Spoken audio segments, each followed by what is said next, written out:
conjugue aujourd'hui en réformes institutionnelles majeures pour réhabiliter toutes les institutions de la République. Né le 21 février 1948 à Thiargné, dans le Djolof, Djibo Ka a marqué son temps.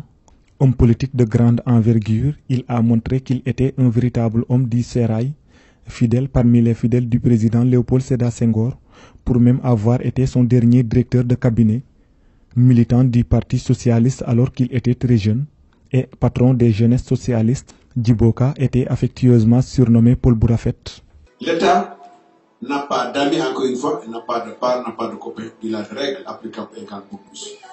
Ce pays vous appartient à tous.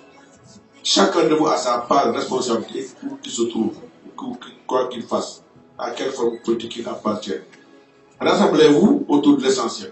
Au lendemain de la démission du président Senghor, il devient homme de confiance du président Abdou Diouf.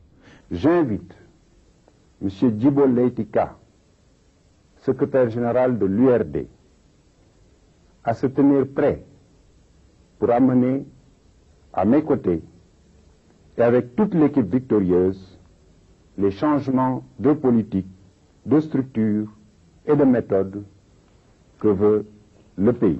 Et occupe successivement de 1981 à 1995 des postes ministériels de grande importance. Djibo Ka fut de 1981 à 1988 ministre de l'Information et des Télécommunications dans le gouvernement de Habib Thiam.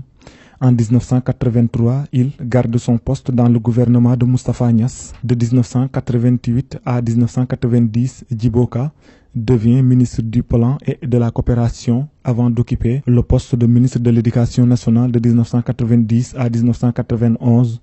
De 1991 à 1993, Djibo Ka devient le ministre des Affaires étrangères et ministre de l'Intérieur de 1993 à 1995. wax naa ko sànq république bu bees règle yu wóor charte yu dëgër économie buy dox dindi coono dindi chômage dimbale doomu aadama. Après plusieurs années de combat au sein du Parti socialiste, Paul Bourafet, comme le surnomme-t-on souvent, démissionne de cette formation verte en 1998 et participe aux législatives de la même année. Il remporte 11 sièges. La clé du changement était passée par là, sans oublier l'Union pour le renouveau démocratique URD. J'adresse à mes compatriotes qui m'ont accordé leur suffrage mes sincères remerciements. Je prends l'engagement devant la nation de faire de ce suffrage un instrument et un moyen pour le changement. Cependant, après le départ du président Abdou Diouf, Djibo Ka rejoint plus tard le régime du SOPI en 2004. M. Wade nous a demandé une alliance. Nous l'avons écouté avec beaucoup d'attention. Nous allons examiner les termes de l'alliance. En tout cas, nous sommes du camp du changement et de l'alternance. Et devient ministre de l'économie maritime, puis patron du département de l'environnement. Député sous la 12e législature, il décide de soutenir le président Macky Sall. Je confirme que je viens de remettre au président de la République la réponse de mon parti, l'URD, qui a donné son accord pour que nous participions au gouvernement comme l'a souhaité le président de la République. Qui en fit le président de la Commission nationale du dialogue des territoires.